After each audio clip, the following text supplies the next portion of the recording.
Today in the shop, we're gonna be working on a 2009 Toyota Sienna. This one's the all-wheel drive, and we're going to be replacing the engine cradle and or subframe, whatever you wanna call it. Going through doing a whole bunch of stuff with ball joints and bushings. Gonna end up doing the brakes while we're at it. The drive shaft is a mess on the thing, so we're gonna put a whole new drive shaft on and an exhaust system. So we got a ton of stuff to do, but first thing we have to do is stabilize the motor so we can drop the cradle off the bottom. So let's get going. Just wanted to show you guys why we're changing the subframe. Here's the original. Just a little bit of poking and you can poke your finger into it. If you look right along here, that's one of the weld lines. You can actually see it's kind of cracked along that. The Toyota dealer, they took this in to have a front end alignment done, and the Toyota dealer wouldn't touch it. So this side over here is not so bad. But let me show you the drive shaft as we're changing that. Looks pretty good there, but then you get back to our first carrier and whew, that is, I'm not counting on that coming apart good. So hopefully we can even get these bolts out to drop this thing off. Second carrier, that one's not too bad, but then you get all the way back here. This U-joint is definitely bad, and you can see that that whole yoke is in really tough shape. Hopefully we can get the bolts out without damaging the differential side. So that is why we're doing it. Salt and rust in the UP. It's tough on vehicles. I've had another Toyota that I worked on that had this exact same issue with the frame rotting like that. So it is kind of a, I'll say, semi-common thing in the Rust Belt. Okay, now we're getting under the hood, and I decided just to take some of this stuff off. I just pulled the bolts out. We'll put them back in so we don't lose them, and just kind of move some of the airbox stuff out so we can get down, so we can actually hook something to the transmission. And then on the front side, we're gonna hook something down in here to support this engine. And then we'll put our little cradle, homemade cradle that we're gonna make in here next. Okay, so you can see I got everything kind of set. I went off this front motor mount with a little chain and then a long bolt so I can kind of draw that up. And then over here on the transmission, I went to the starter bolt, and then there's actually a little spot to put a bolt right down there. You just slide it and put a nut on the other side of it. So that's on. So I thought I would show you. Hopefully I can stabilize the camera here. I just want to show you how this is going to end up working.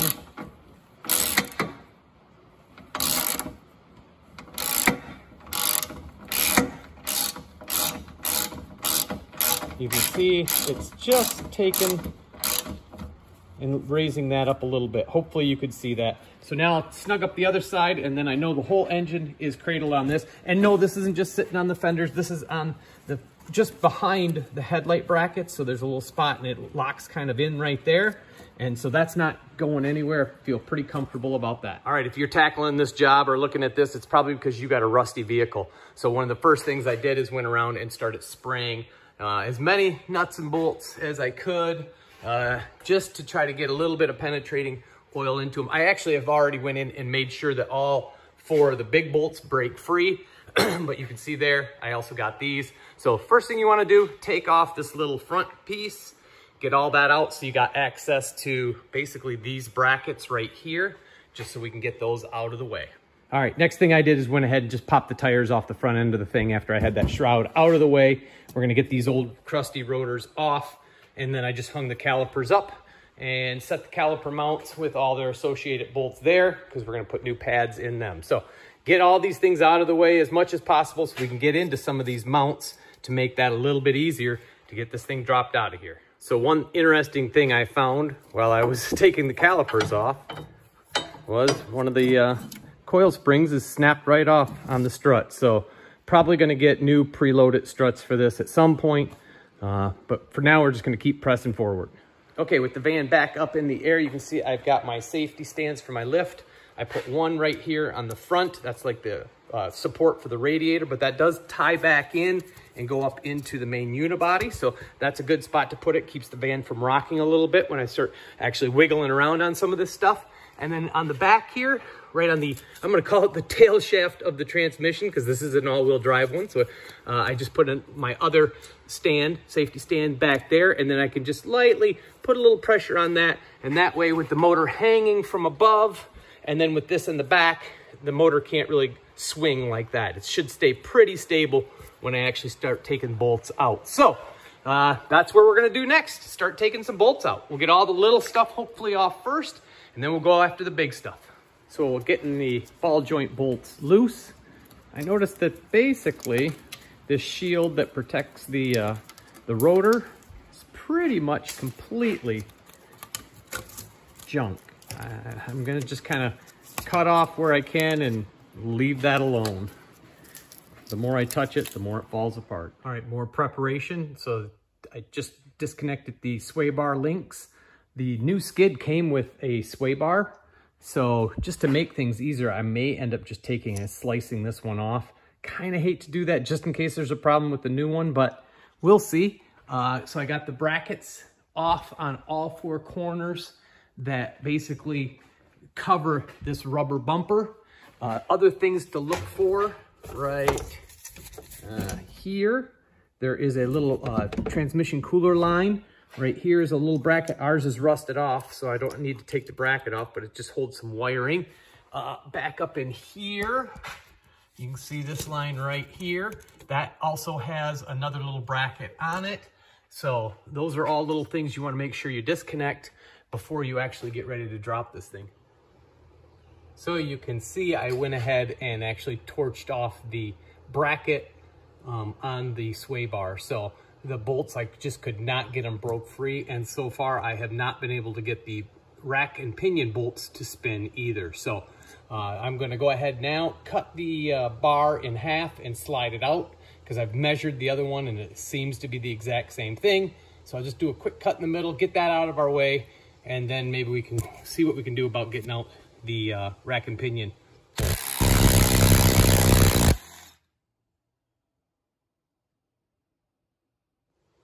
Once I got the old sway bar out of the way, the bolts actually came out. I was able to get to them pretty easy on the rack. So the rack now, I just kind of have that ratchet strapped up. I do have my lower ball joints popped out of the A-arm, and I got all the motor mounts undone. So there's one here. There's a little one right back here. There's one right up here in the front, and then one right here. So I have all the bolts out of those.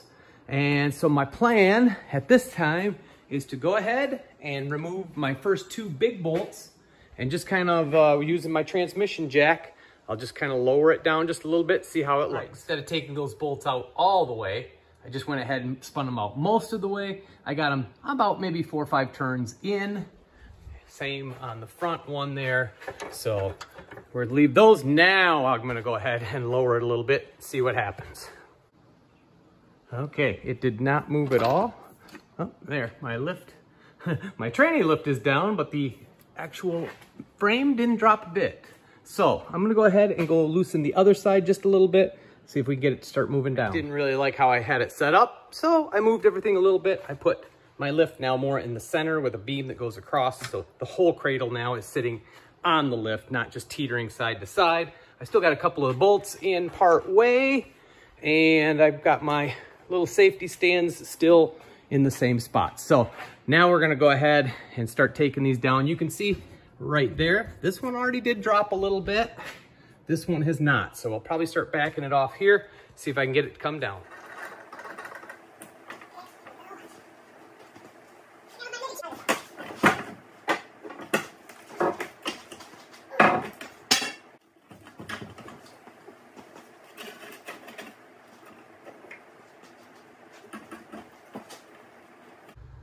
The carriage just does not want to pop free. You can see it's completely free here, completely free up there. I did add another ratchet just because it's kind of teetery.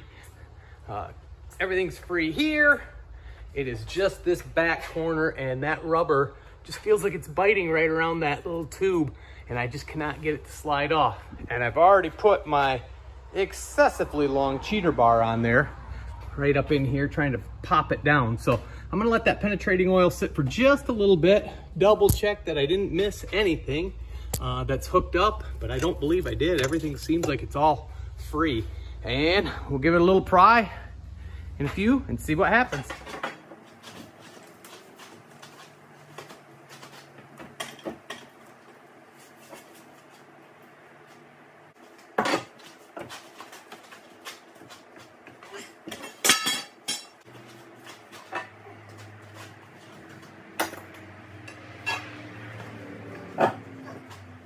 Okay, we are still sticking on this side. You can see I kind of put a chisel in just to get that open a little bit, to get a little more spray in there. But let me show you what's actually happening here. What's stuck. So if you look at this side, you see this little pin that comes off from the body? It's got like a slight taper to it. And then that piece also has the same. So when these two go up, they are just fused together. And so I removed that rubber bushing from this side just so you guys could see a little bit better. But so it's just kind of stuck in itself. And that's why when I'm prying down, it just doesn't want to come because this thing is just tight. So I'm going to do a few more things and put a little more spray, maybe a little heat. We'll see if we can get it in there without burning all that rubber off. But we'll get it.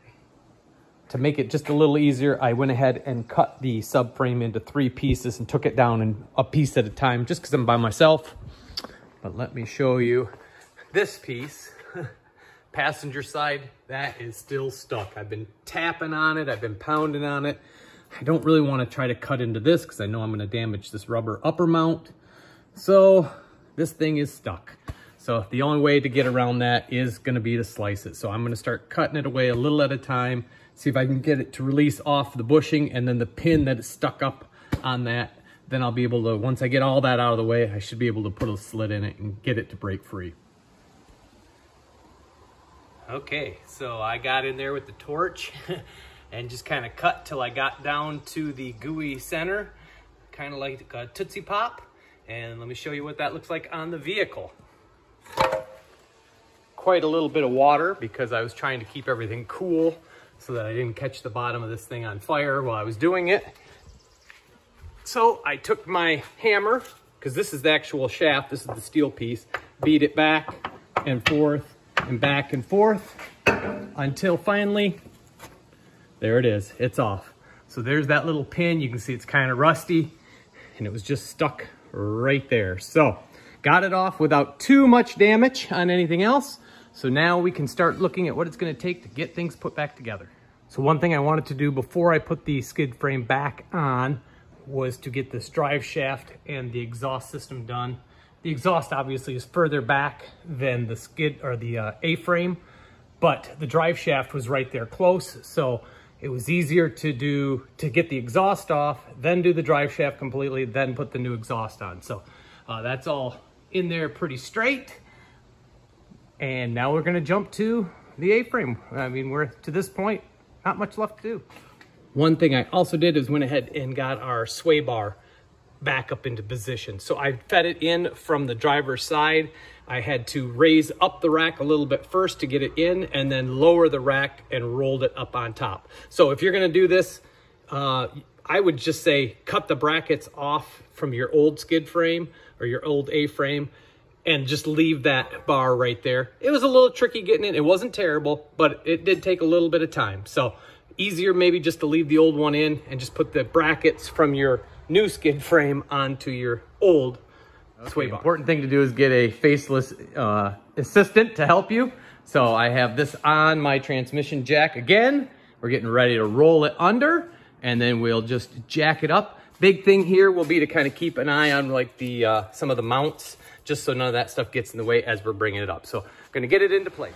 Okay, things are going back together good. You see I got that bracket on. The front 2 brackets are on. This one is that one that was stuck. It is a little sticky in the thread, so I'm going kind of slow.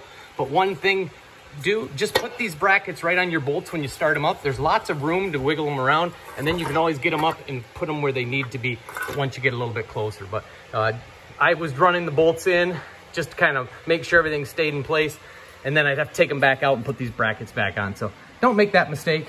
Save yourself a few minutes by just putting them on and leaving them on. All right, when you're putting this thing back together, try to remember the order that you took stuff out. You want to kind of go in reverse. So I had taken out the sway bar. Here we go, right there. I took the sway bar out first, then I was able to get these bolts. So now I'm putting these bolts back in, and now I'll go ahead and get the sway bar down and tightened up. All right, we are all back together underneath the hood. Everything is all set there. Down here, just want to remind you on some of these little things, items like these bolts, some stuff you took off maybe to make that easier, just make sure you get all that back on. You might notice I don't have my sway bar links hooked up. That's because I'm getting ready to do the struts and gonna do some brake stuff on this van too. So that is it on this project, at least on this video. So hopefully some of the stuff we did helps you out on yours. And just want to say thanks again for watching. Come back real soon.